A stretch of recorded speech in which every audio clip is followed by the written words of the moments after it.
Welcome back, guys, and in this video we're going to talk about transfer of ownership, or getting the customer to echo back the value of what they've seen of your product or service. This is an incredibly powerful technique. It does a couple of things. First of all, it gets the customer selling your service or product to themselves, but also it gives you a glimpse into their mind of how they're perceiving that value as well. And again, this is simply a questioning technique to maximize that opportunity with a customer. If you've shown them your product, or you've shown them your service, or they've seen some value, you can ask a couple of tactical questions to get them to start externalizing where they see that value is. And we can do this in two really simple tenses, the present tense and the past tense. And we're going to talk about those individually. The first tense we're going to talk about is the present tense. Now listen to the questions I'm asking of the client when I'm trying to get them to echo back the value. So how would you and your team use a product like this? What would this product help you achieve? When do you think you'll be able to get use of this product? What projects coming up would you use a project like this on? Now again, think about the way the client would answer those questions. It would get them thinking about the value. This is how we'd use it, or this is when we'd use it, or this is the value that we'd extract from it when we do use it. And all of a sudden we've got the client selling to themselves by externalizing these use cases, the value and the timings of when they're going to use it. So the present tense is really good at doing that. Be careful though, because if you've just shown someone part of your product and then you say, how would you use this? The expedient and obvious answer would be, well, how you've just shown me. So just be careful about how you position that product. And for me, the best tense to use is actually the past tense. And we're going to talk about that now and how it affects the customer's mind. I'm going to ask very similar questions, but this time I'm going to play with the tenses. So I'm going to think about the past state and how that would look in the current state. So the questioning would sound a little bit like this.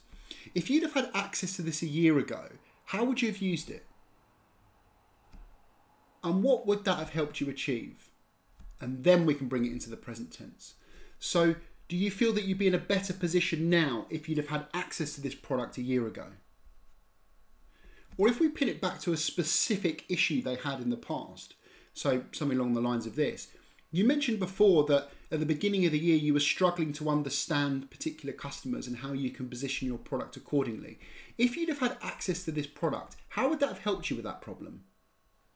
Then all of a sudden what the customer's doing is they're externalizing the value this would have brought in the past tense. Now the reason the past tense is so important is because it's already happened. They know of a problem, they know of something that's happened in the past, and now they're articulating how it can help them in the current state.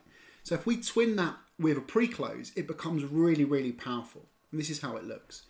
You mentioned before that you were behind on your growth target for 2020. If you'd have had access to a product like this, how would it have helped you? Well, I think, to be honest with you, we could have positioned our product better and got in front of more customers and probably had more meaningful conversations. And now we're going to pre-close. Great. So you can see straight away, if you'd have had access to this, you'd probably be in a different position. Is that fair to say? Yeah, I think it is. This is really cool. So they've articulated the value. They've articulated the value against a problem they had in the past. And they're now confessing that if they had access to this, they wouldn't be in the same position. And that past tense transfer of ownership is really, really important.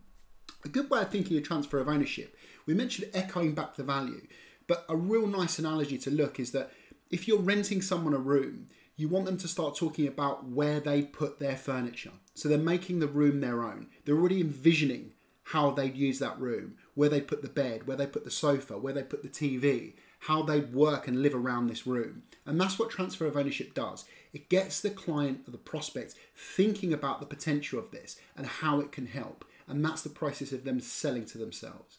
As always, don't forget to subscribe, like, comment, share this with your colleagues, your team and your friends. And if you continue to get value, leave a comment there as well. And we can have an interesting discussion around transfer of ownership. Good luck, guys, and happy selling.